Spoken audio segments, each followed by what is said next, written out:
Hi guys, welcome to another episode of Cook Bombastic. Today we are making a wonderful recipe that I usually make in the summer when fruits are ripening. I call them fruit pockets.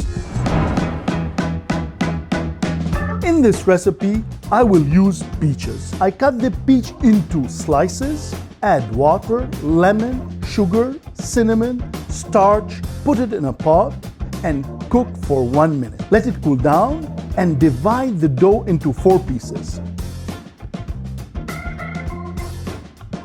Add the filling and close the pockets with a fork.